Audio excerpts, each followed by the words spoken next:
Difference between limit x tends to a f of x and f of a। हमने समझा limit x tends to a f of x का मतलब होता है x a से बड़ा या फिर छोटा होकर a के करीब वैल्यूज़ को लेते हुए a के करीब आता जाएगा और x के उन सभी वैल्यूज़ के लिए f of x का एक पर्टिकुलर वैल्यू निकलेगा जो कि एक पर्टिकुलर कांस्टेंट के करीब आता जाएगा। पर इस केस में x का वैल्यू कभी a के इक्वल नहीं होगा। तो limit x tends to f of x हमें दिखाता है x is equal to a point छोड़कर a के करीब आसपास वैल्यूज़ के लिए f of x फंक्शन का वैल्यू क्या होगा और वहीं पर f of a हमें दिखाता है x is equal to a point पे f of x फंक्शन का क्या वैल्यू होगा जो कि हमें f of x का डिफिनेशन से मिलता है। तो दोनों चीज़ बिल्कुल अलग है।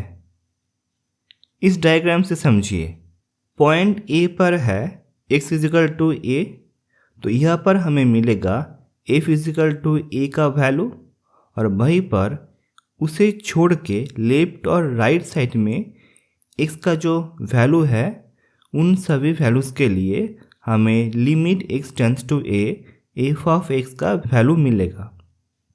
तो हमने सीखा कोई पर्टिकुलर पॉइंट पे कोई एक फंक्शन का वैल्यू f of a, कोई फंक्शन का right hand limit x tends to a plus f of x, कोई फंक्शन का left hand limit x tends to a minus f of x and कोई function का limiting value limit x tends to a f of x।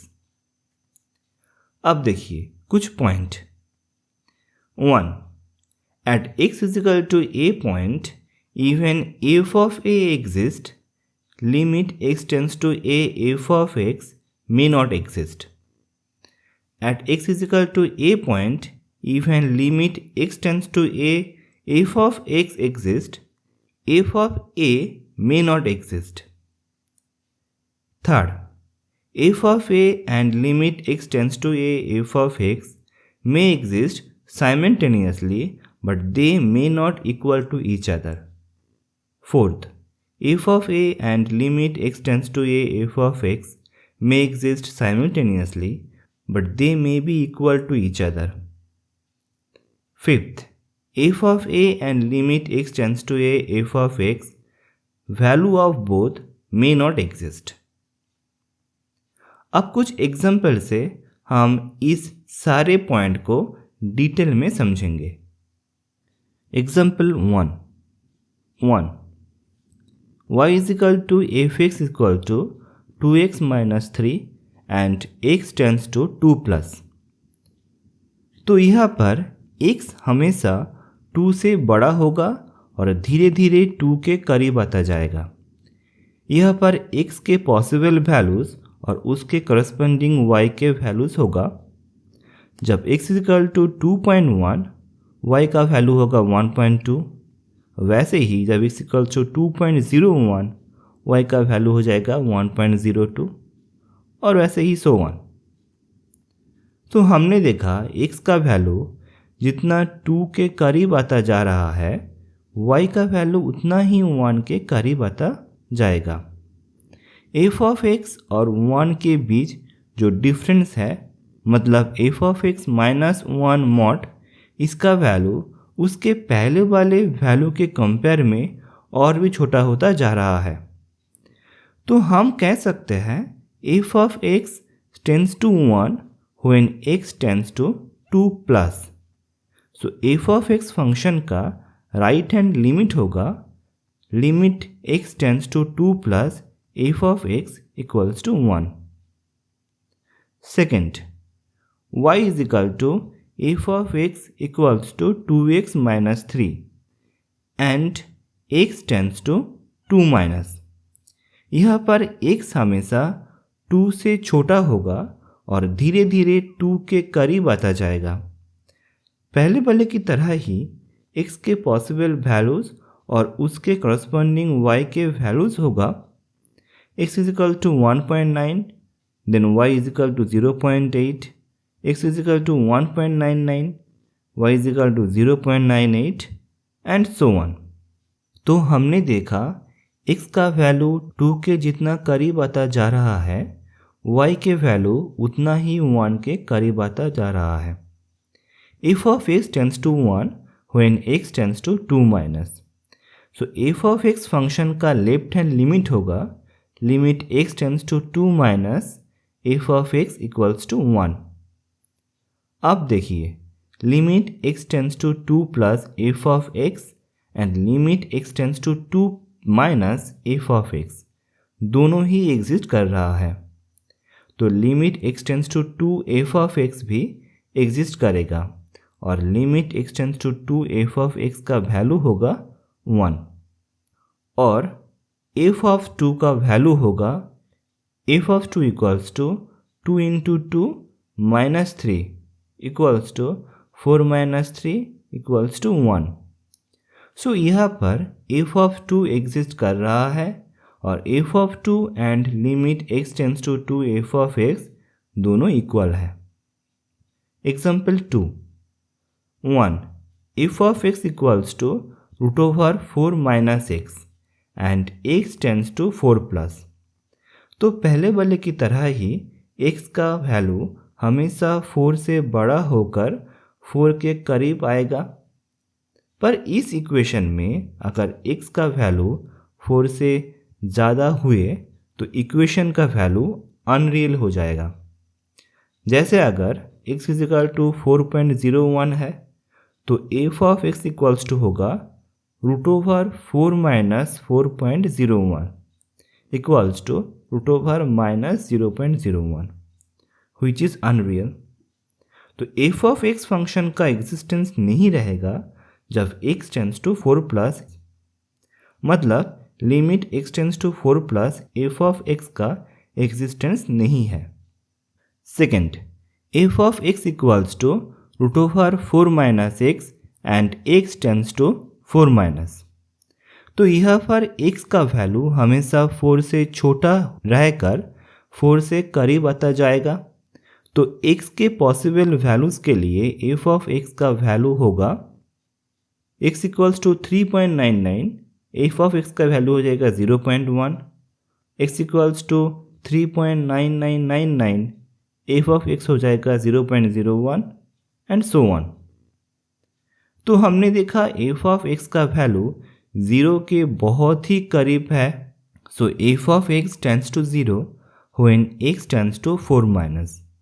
तो f of x का left hand limit होगा limit x tends to 4 minus f of x equals to 0। तो हमने observe किया इस equation के लिए limit x tends to 4 minus f of x exist कर रहा है, पर limit x tends to 4 plus f of x exist नहीं कर रहा है, तो इसलिए 1 limit x tends to 4 f of x exist नहीं करेगा और f of 4 इक्वल्स टू होगा root over 4 minus 4 equals to root over 0 equals to 0। तो second, f of x exist कर रहा है पर limit x tends to 4 f of x exist नहीं कर रहा है। Example 3, do limit x tends to 2 x square minus 4 by x minus 2 exist? If exist find out its value. यहाँ पर x का वैल्यू 2 के बड़ा एंड छोटा बहुत ही नज़दीक पॉसिबल वैल्यूज़ के लिए f of x equals to x square minus 4 by x minus 2 का वैल्यूज़ होगा। जब x equals to 1.9 f of x हो जाएगा 3.9, when x is equal to 1.99 f of x equals to हो जाएगा 3.99 एंड सो ऑन। और वही तरफ when x equals to 2.1 f of x हो जाएगा 4.1, when x equals to 2.01 f of x हो जाएगा 4.01 एंड सो ऑन। तो x का वैल्यू जितना 2 के करीब जा रहा है f ऑफ x का वैल्यू 4 के उतना ही करीब आ रहा है। मतलब f of x tends to 4 when x tends to 2। और इस टेबल से हम कह सकते हैं limit x tends to 2 plus f of x और limit x tends to 2 minus f of x दोनों ही एग्जिस्ट कर रहा है। तो limit x tends to 2 f of x भी एग्जिस्ट करेगा। So limit x tends to 2 f of x का वैल्यू होगा limit x tends to 2 f of x equals to 4 and f of 2 equals to होगा 2 square minus 4 by 2 minus 2 equal to 0 by 0 equals to undefined. So इस equation में x equals to 2 point पे limit x tends to 2 f of x का existence है पर f of 2 का existence नहीं है। Example 4, a function f of x equals to 1 when x not equals to 0 and equals to 0 when x equals to 0. Then find out limit x tends to 0 f of x exist or not. हमें f of x function का definition से मिलता है कि x का value 0 के अलावा और कोई हो तो उसके लिए f ऑफ x का वैल्यू होगा 1 एंड जब x इक्वल टू 0 होगा तब f of x equals to 0 होगा। तो 0 के आसपास 0 के बहुत ही नज़दीक वैल्यूज़ के लिए f ऑफ x का वैल्यू होगा जब x का वैल्यू 0.1 f ऑफ x 1, जब 0.01 तब f ऑफ x का 1 एंड वैसे ही जब माइनस 0.1 f ऑफ x का वैल्यू हो जाएगा 1, माइनस 0.01 तब भी f ऑफ x का वैल्यू हो जाएगा 1 एंड सो ऑन। सो इस टेबल से हम इजीली कह सकते हैं कि limit x tends to 0 f of x exist कर रहा है और उसका वैल्यू होगा limit x tends to 0 f of x equals to 1। Now f of 0 का वैल्यू हमें f ऑफ x का डेफिनेशन से मिलता है। So f of 0 equals to 0। तो हमने देखा इस फंक्शन के लिए f of 0 and limit x tends to 0 f of x exist कर रहा है पर दोनों वैल्यू एक दूसरे से इक्वल नहीं है। ओके एवरीवन, इस वीडियो में यही तक। आप सभी से फिर से मुलाकात होगा नेक्स्ट वीडियो में। Thank you.